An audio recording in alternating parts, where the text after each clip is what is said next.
Strangers. When Rand and Mat carried the first barrels through the common room, Master Auvert was already filling a pair of mugs with his best brown ale, his own make, from one of the casks racked against one wall. Scratch, the inn's yellow cat, crouched atop it with his eyes closed and his tail wrapped around his feet. Tam stood in front of the big fireplace of river rock, thumbing a long-stemmed pipe full of tobacco from a polished canister the innkeeper always kept on the plain stone mantel. The fireplace stretched half the length of the big square room, with a lintel as high as a man's shoulder, and the crackling blaze on the hearth vanquished the chill outside. At that time of the busy day before festival, Rand expected to find the common room empty except for Bran and his father and the cat. But 4 more members of the village council, including Sen, sat in high-backed chairs in front of the fire, mugs in hand and blue-grey pipe smoke wreathing their heads. For once, none of the stone boards were in use, and all of Bran's books stood idle on the shelf opposite the fireplace.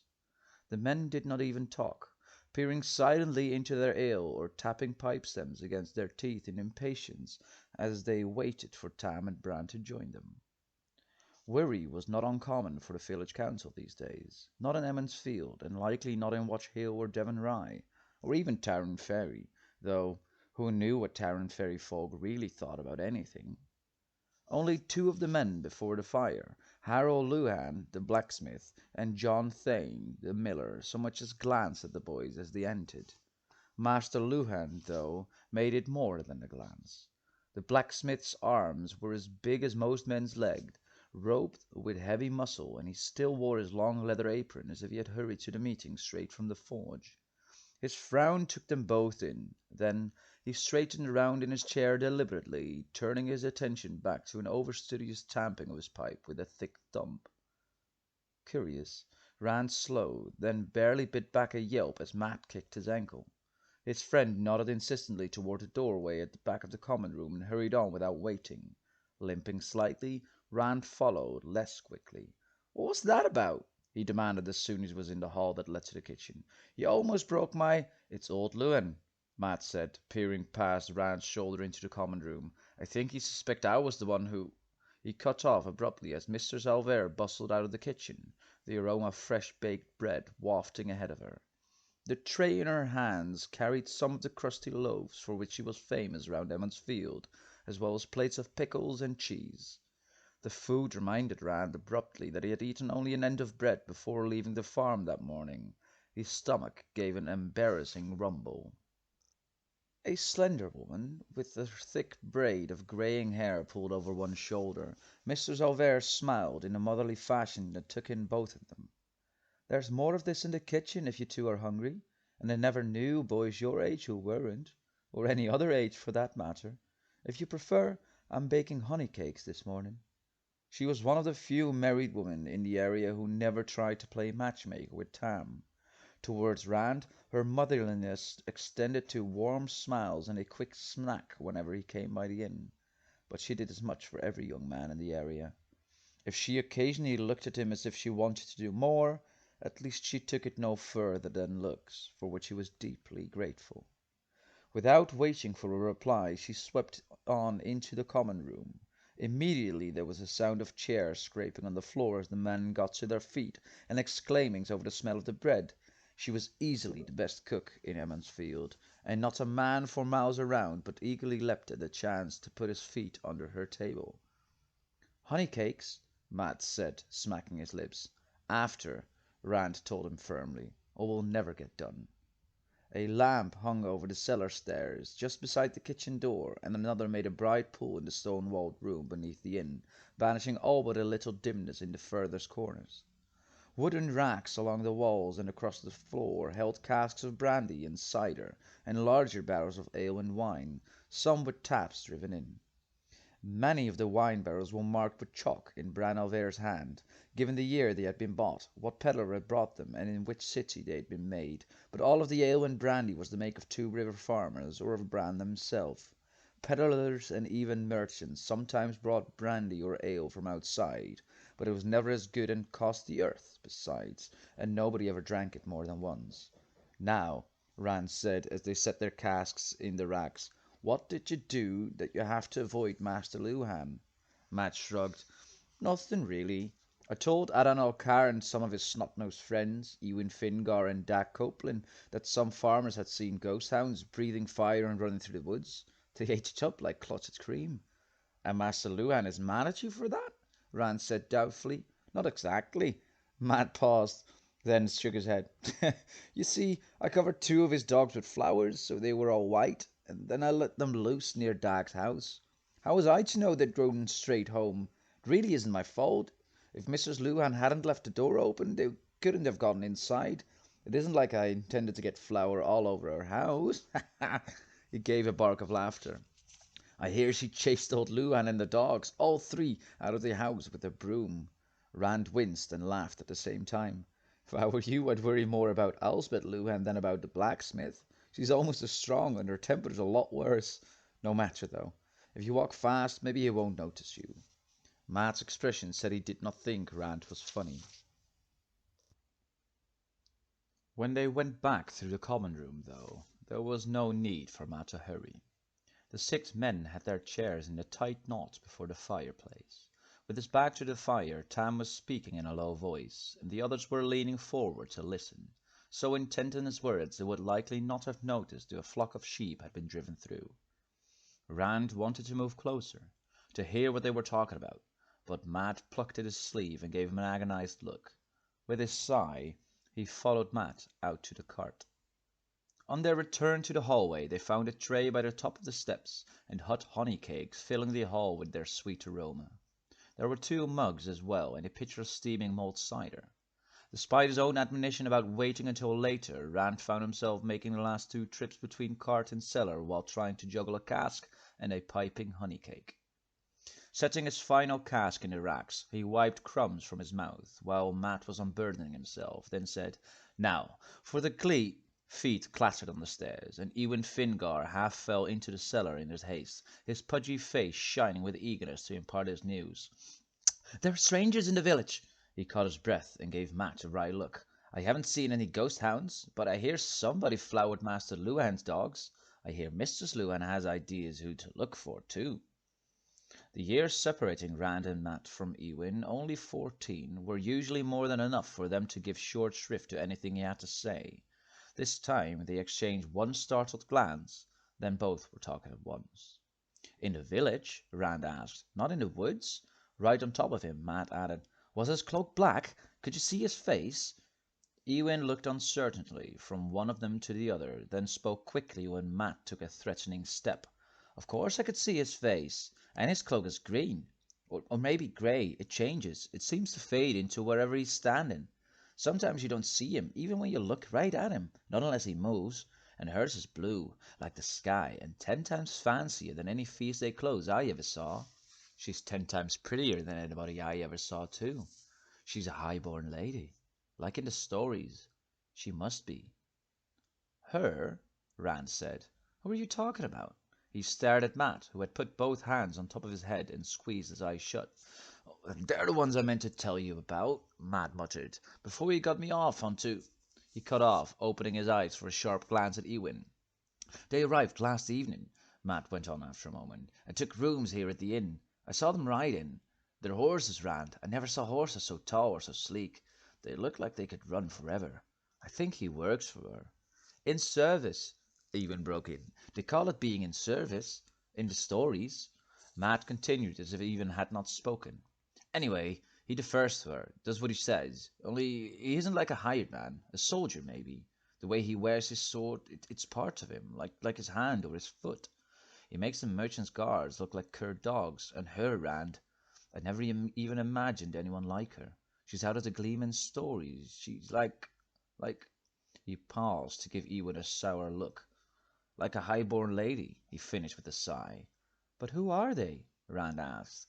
Except for merchants once a year to buy tobacco and wool, and the peddlers, outsiders, never came into the 2 rivers, or as good as never. Maybe at Tarrant Ferry, but not this far south. Most of the merchants and peddlers had been coming for years, too, so they didn't really count as strangers, just outsiders.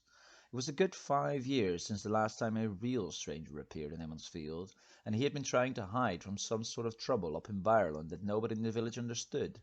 He had not stayed long. "What do they want?" "What do you want?" Matt exclaimed. "I don't care what they want. Strangers, Rand. A stranger like you never even dreamed of. Think of it!" Rand opened his mouth, then closed it without speaking.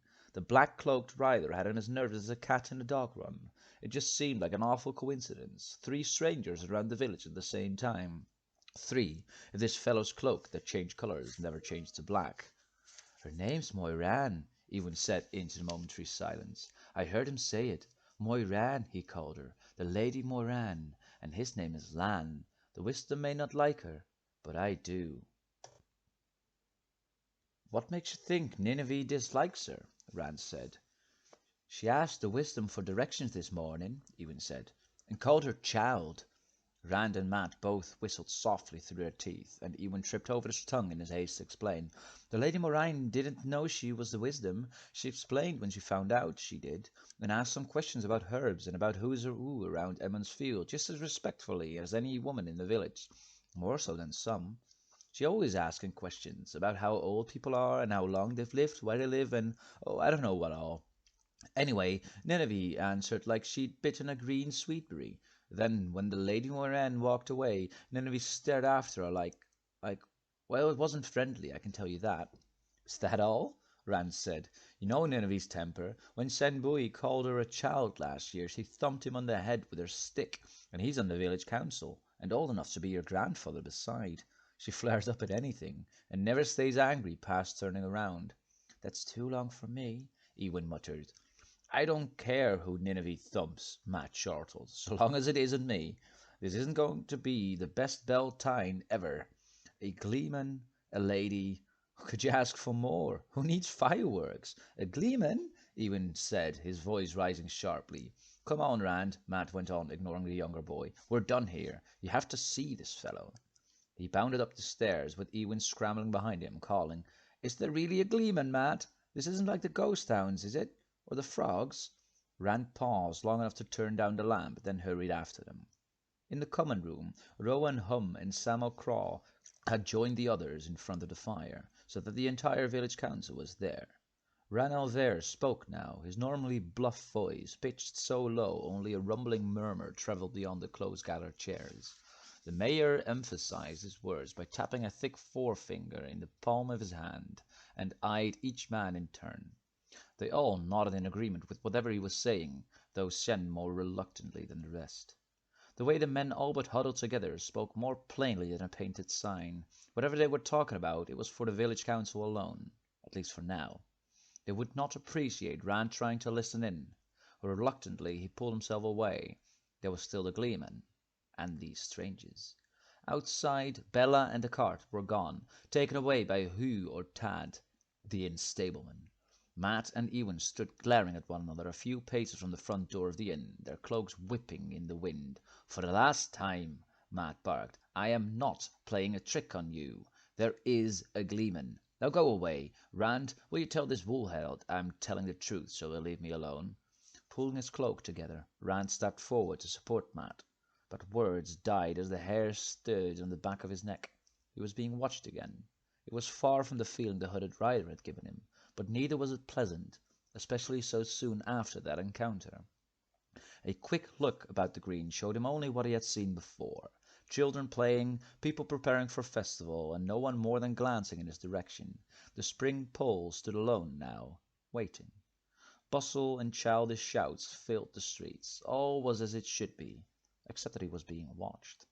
Then something led him to turn around, to raise his eyes. On the edge of the inn's tile roof perched a large raven, swaying a little in the gusting winds from the mountains. Its head was cocked to one side, and one beady black eye was focused on him, he thought. He swallowed, and suddenly anger flickered in him hot and sharp. "Filthy carrion-eater," he muttered. "I'm tired of being stared at." Matt growled, and Rand realized his friend had stepped up beside him and was frowning at the raven too. They exchanged a glance. Then, as one, their hands darted for rocks. The two stones flew true, and the raven stepped aside. The The stones whistled through the space where it had been. Fluffing its wings once, it cocked its head again, fixing them with a dead black eye, unafraid, giving no sign that anything had happened. Rand stared at the bird in consternation. "Did you ever see a raven do that?" he asked quietly. Matt shook his head, without looking away from the raven. "Never, nor any bird either." "A vile bird," came a woman's voice from behind them, melodious despite echoes of distaste. "To be mistrusted in the best of times." With a shrill cry, the raven launched itself into the air so violently that the black feathers drifted down from the roof's edge. Startled, Rand and Matt twisted to follow the bird's swift flight over the green and toward the cloud-tipped mountains of mist, tall beyond the westwood, until it dwindled to a speck in the west, then vanished from view. Rand's gaze fell to the woman who had spoken. She, too, had been watching the flight of the raven, but now she turned back, and her eyes met his. He could only stare. This had to be the Lady Moiraine, and she was everything that Matt and Ewan had said. Everything, and more. When he had heard she called Nineveh a child, he had pictured her as old, but she was not. At least, he could not put any age to her at all. At first, he thought she was as young as Nineveh, but the longer he looked, the more he thought she was older than that. There was a maturity about her large dark eyes, a hint of knowing, that no one could have gotten young. For an instant he thought those eyes were deep pools about to swallow him up. It was plain why Matt and Ewan named her a lady from a Gleeman's Tale too. She held herself with a grace and air of command that made him feel awkward and stumble-footed. She was barely tall enough to come up to his chest, but her presence was such that her height seemed a proper one, and he felt ungainly in his tallness. Altogether, she was like no one he had ever seen before. The white hood of her cloak framed her face and dark hair, hanging in soft ringlets. He had never seen a grown woman with her hair unbraided. Every girl in the Two Rivers waited eagerly for the women's circle or village to say she was old enough to wear a braid. Her clothes were just as strange. Her cloak was a sky-blue velvet, with thick silver embroidery, leaves and vines and flowers all along the edges. Her dress gleamed faintly as she moved, a darker blue than the cloak, when slashed with cream. A necklace of heavy gold links hung around her neck, while another gold chain, delicate and fastened in her hair, supported a small sparkling blue stone in the middle of her forehead. A wide belt of woven gold encircled her waist, and on the second finger of her left hand was a gold ring in the shape of a serpent biting its own tail. He had never seen a ring like that, though he recognized the great serpent, an even older symbol for eternity than the Wheel of Time. Fancier than any feast-day clothes, Ewan had said, and he was right. No one ever dressed like that in the Two Rivers. Not ever. "Good morning, Mistress, Lady Moiraine," Rand said. His face grew hot and his tongue fumbling. "Good morning, Lady Moiraine," Matt echoed somewhat more smoothly, but only a little. She smiled, and Rand found himself wondering if there was anything he might do for her, something that would give him an excuse to stay near her. He knew she was smiling at all of them, but it seemed meant for him alone. It really was just like seeing a Gleeman's Tale come to life. Matt had a foolish grin on his face. "You know my name," she said, sounding delighted, as if her presence, however brief, would not be the talk of the village for a year. "But you must call me Moiraine, not Lady. And what are your names?" Ewan leapt forward before either of the others could speak. "My name's Ewan Fingar, my lady. I told them your name. That's how they know. I heard Lance said it, but I wasn't eavesdropping. No one like you has ever come to Emond's Field before. There's a gleeman in the village for Beltane, too, and tonight is winter night. Will you come to my house? My mother has apple cakes." I shall have to see," she replied, putting a hand on Ewan's shoulder. Her eyes twinkled with amusement, though she gave no other sign of it. "I do not know how well I could compete against the Gleemen, Ewan, but you must all call me Moiraine." She looked expectantly at Rand and Matt. I'm Matrim Carthen la Moiraine," Matt said. He made a stiff, jerking bow, then went red in the face as he straightened. Rand had been wondering if he should do something of the sort, the way men did in stories. But with Matt's example, he merely spoke his name. At least he did not stumble over his tongue this time. Moiraine looked from him to Matt and back again. Rand thought her smile, a bare curve of the corners of her mouth, was now the sort Egwene wore when she had a secret. "I may have some small task to be done from time to time while I'm in Emond's Field," she said. "Perhaps you would be willing to assist me?" She laughed as their ascents tumbled over one another. "Here," she said, and Rand was surprised when she pressed a coin into his palm, closing his hand tightly around it with both of hers. "There's no need," he began, but she waved aside his protest as she gave Ewan a coin as well, then pressed Matt's around one the same she had Rand's. "Of course there is. You cannot be expected to work for nothing. Consider this a token, and keep it with you, so you will remember that you have agreed to come to me when I ask it. There is a bond between us now." "I'll never forget it," Ewan piped up. "Later we must talk, and you must tell me all about yourselves." Moiraine?" Rand asked hesitantly as she turned away. She stopped and looked back over her shoulder, and he had to swallow before going on. "Why have you come to Emond's Field?" Her expression was unchanged, but suddenly he wished he had not asked, though he could not have said why. He rushed to explain himself anyway. I don't mean to be rude, I'm sorry. It's just that no one comes into the Two Rivers except the merchants and peddlers when the snow isn't too deep to get down from Baerlon. Almost no one. Certainly no one like you. The merchants' guards sometimes say this is the back end of forever, and I suppose it must seem that way to anyone from outside. I just wondered." Her smile did fade then, slowly, as if something had been recalled to her. For a moment she merely looked at him. "I am a student of history," she said at last, "a collector of old stories. This place you call the Two Rivers has always interested me. Sometimes I study the stories of what happened here long ago, here and at other places." "Stories?" Rand said. "Whatever happened in the Two Rivers to interest someone like... what could have happened here? And what else could you call it except the Two Rivers?" Matt added. "That's what it's always been called."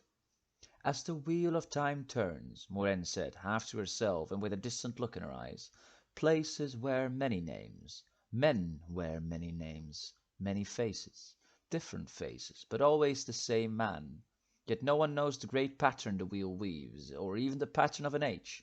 We can only watch and study and hope." Rand stared at her, unable to say a word, even to ask what she meant. He was not sure she had meant for them to hear. The other two were just as tongue-tied, he noticed. Ewan's mouth hung open. Moiraine focused on them again, and all three gave a little shake, as if waking up. "Later we will talk," she said. None of them said a word. "Later."